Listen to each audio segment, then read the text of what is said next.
നമസ്കാരം. നമസ്കാരം.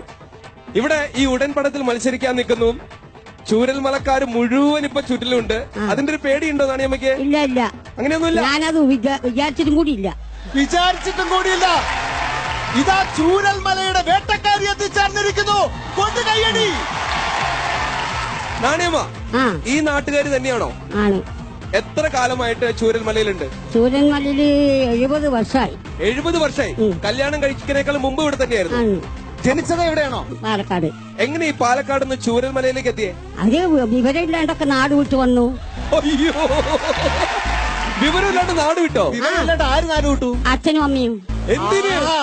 ഇവിടെ ജീവിക്കാ, ഇവിടെ സൂപ്പറേണ്ടാണ് പറഞ്ഞിട്ട് വന്നാണ്. എന്നിട്ടാ നോക്കുമ്പോ മമ്മൂട്ടി ചത്തലാണ്. വീട്ടിലാരൊക്കെ ഉണ്ട് നാണിയമ്മയുടെ? ഇപ്പൊ വീട്ടില് 9 മക്കളാണ്. നാണിയമ്മ, ഒരാളൂടെ ഉണ്ടായിരുന്നെങ്കിൽ 10 തികയ്ക്കായിരുന്നു. 12 പ്രസവിച്ചു. ആണോ? 4 മരിച്ചുപോയി. അയ്യോ, 9 മക്കളുടെ പേര് പറയാം. 9 മക്കളുടെ പേര് രാജേന്ദ്രൻ, സുരേന്ദ്രൻ, സുഭാഷ്, ദിനേശ്, ദിലീപ്, ജഗീഷ്. ഇപ്പൊ 6 ആയുള്ളൂ. 6. സൗന്ദര, സാമള, യശോദ. 9. നമ്മളെ ഏറ്റവും ആദ്യം നാണിയമ്മ ഇവിടെ വന്ന് നിന്നപ്പോ മുതൽക്ക് ആളുകൾ എല്ലാവരും ശ്രദ്ധിക്കുന്ന ഒരു കാര്യം, ആ ഒരു ഒറ്റ പല്ല് കാണിച്ചിട്ടുള്ള നിഷ്കളങ്കമായിട്ടുള്ള ചിരിയാണ്. ആ മൈക്കൊന്ന് മാറ്റിയിട്ട് ചിരിച്ചേ. അയ്യോ, ഗംഭീര, അടിപൊളി. ഇത്ര പെട്ടെന്ന് സ്വിച്ചിട്ട് പോലെ ചിരി വരുമെന്ന് ഞാൻ വിചാരിച്ചില്ല കേട്ടോ. നാണിയമ്മ എപ്പോഴെങ്കിലേ 10,000 രൂപ സ്വന്തമാക്കിയിട്ടുണ്ടോ? ഒരുമിച്ച് എവിടെന്നെങ്കിലും? 10,000 ഒന്നുമല്ല, അതിന് കൈ വാങ്ങുന്നുണ്ട്.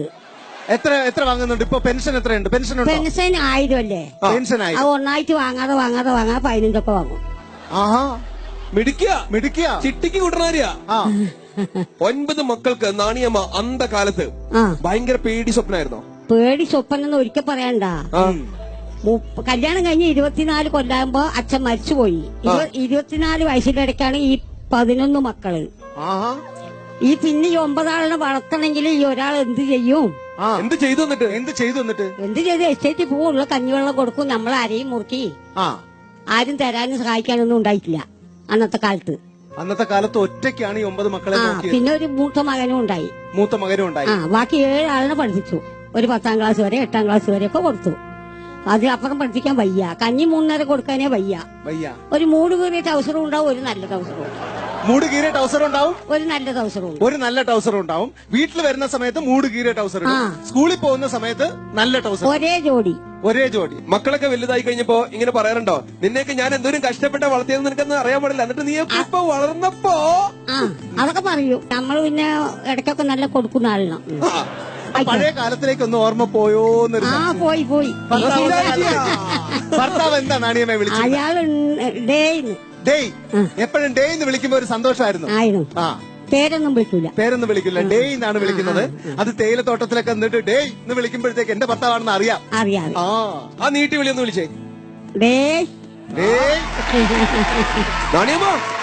ആ മൈക്കൊന്ന് മാറ്റിയിട്ട് ഒന്നുകൂടെ ഒന്ന് ചിരിച്ചേ. നല്ല രസമുണ്ടല്ലോ. ആ ഒരു പല്ലിന് മാത്രം എന്ത് പറ്റിയെന്തോ? എല്ലാ പല്ലും ഞാനല്ലേ പറിച്ച്. സ്വന്തമായിട്ട് പറിച്ചോ? ഒരു ഡോക്ടറെ അടുത്തും പോയില്ല? ഇല്ല, അവിടെ ഷുഗർ കൊണ്ട് പറിച്ചു തരില്ല എന്ന് പറഞ്ഞു. ഷുഗർ ഉള്ളതുകൊണ്ട് പറിച്ചു തരില്ല എന്ന് പറഞ്ഞു. വേദന സഹിക്കുക വയ്യാതെ ഞാൻ ഒറ്റയ്ക്ക് പറിച്ചു.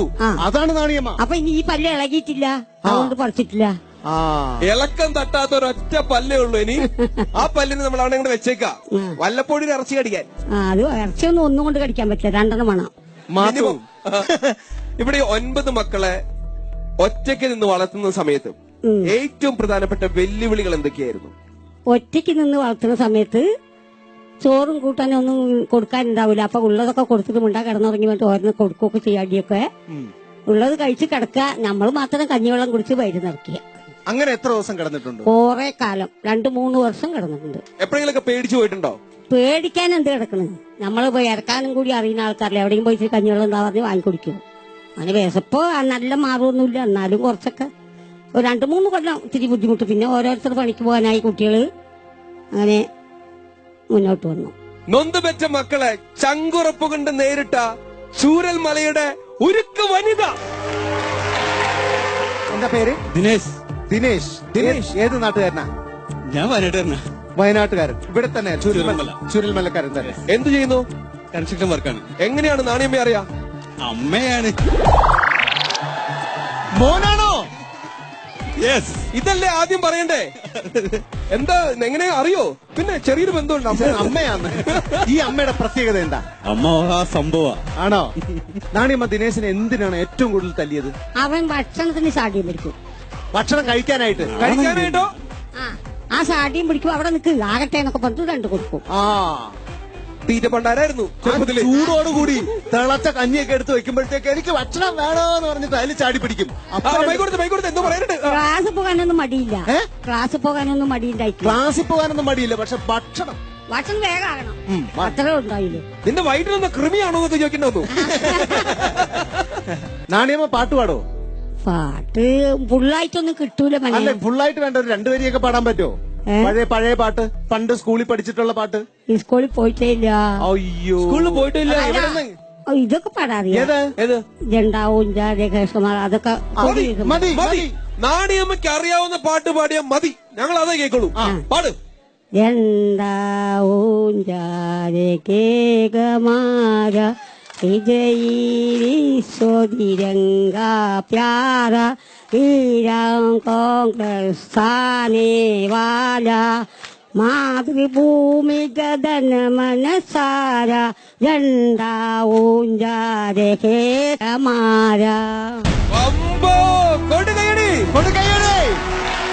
നാണിയമ്മയ്ക്ക് ചൂരൽമലയിൽ ഇതുവരെ കിട്ടിയിട്ടില്ലാത്ത കയ്യടിയാണ് ഇപ്പൊ കിട്ടിയത്. ആണ്. ഇത് എവിടുന്ന് പഠിച്ചേ? വെറുതെ പഠിക്കല്ലേ. വെറുതെ പഠിക്കല്ലേ? ഞാനാരാ പോണെന്ന്? ആരാ പഠിപ്പിച്ചെന്നാലും? ആരാ പഠിപ്പിച്ചെന്ന്? ആരുമില്ല. ഈശ്വരൻ അല്ലേ? ഈ എത്രാമത്തെ വയസ്സിലാണ് ഈ ചൂരൽമലയിലേക്ക് വരുന്നത്? 1 വയസ്സ് എനിക്ക്. 1 വയസ്സ്. അപ്പൊ ഇപ്പൊ 71 വയസ്സായി. 16 വയസ്സിൽ കല്യാണം കഴിഞ്ഞു. 16 വയസ്സിൽ കല്യാണം കഴിഞ്ഞു. പെണ്ണ് കാണാൻ വന്നതൊക്കെ ഓർമ്മയ്ക്കുണ്ടോ? ഓ, എന്തായിരുന്നു ആ ഒരു ഓർമ്മ? അതൊരു ഓർമ്മ. രണ്ടാളും കൂടി ഇങ്ങനെ വന്നു. ഞാൻ ഇങ്ങനെ പുഴയ്ക്ക് പോണ്ടായി. അപ്പൊ ഇങ്ങനെ നോക്കിട്ട് അവര് പോയി. നമ്മള് പുഴയ്ക്ക് കുളിക്കാൻ പോവാ. വിഷ്വലൈസ് ചെയ്ത് നോക്ക്. അതായത് എത്ര വർഷം മുമ്പുള്ള കഥയെന്നറിയോ? ഒരു ബ്ലാക്ക് ആൻഡ് വൈറ്റ് സ്മരണയാണ്. 1964 പെണ്ണ് കാണാൻ വന്നു. പെണ്ണ് പെണ്ണുകളുടെ കഥ പറ. അതാ 65 കല്യാണം. അതല്ല, അങ്ങനെയൊന്നുമല്ല കഥ പറയാനാണ് പറയുന്നത്. കഥ രണ്ടാൾ കൂടി വന്ന്.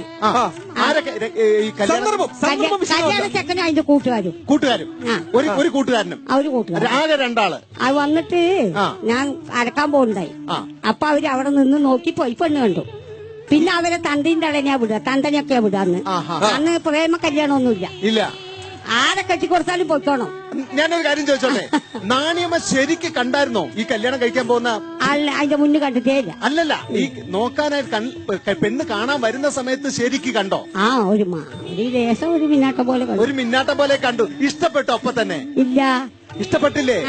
പിന്നെ ഇപ്പൊ എപ്പോഴാ ഇഷ്ടപ്പെട്ടു? ഇഷ്ടപ്പെട്ട് പറഞ്ഞാല് ഞങ്ങളെ അച്ഛൻ പറയും, ആള് കറുപ്പാണെങ്കിൽ ചോറ് വെളുത്തിട്ടുണ്ടാവും മോളെ, അതെന്നെ കെട്ടണോന്ന്. അതാണ്, ആള് കറുത്തിട്ടാണെങ്കിലും ഉള്ളു വെളുപ്പായിരിക്കും, അങ്ങനെയാണെങ്കിൽ കെട്ടണം എന്ന് പറഞ്ഞു അച്ഛൻ പറഞ്ഞു. അതങ്ങ് സമ്മതിച്ചു. അങ്ങനെ കറുത്ത ആളിനെ കെട്ടി. ഉള്ളു വെളുപ്പായിരുന്നോ?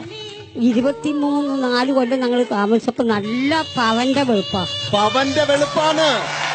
അച്ഛന്റെ തീരുമാനം തെറ്റിയില്ല. ദേ എന്നൊരു വിളി കേൾക്കുമ്പോ ഇങ്ങനെ ഉള്ളം പെടയും. എന്താ 16 ആള് വിളിക്കുന്ന പോലെ ഉണ്ടാവും.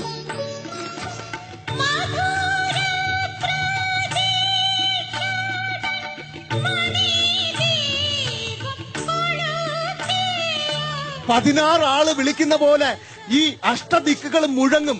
ഡേയ് അല്ലേ? അതെ.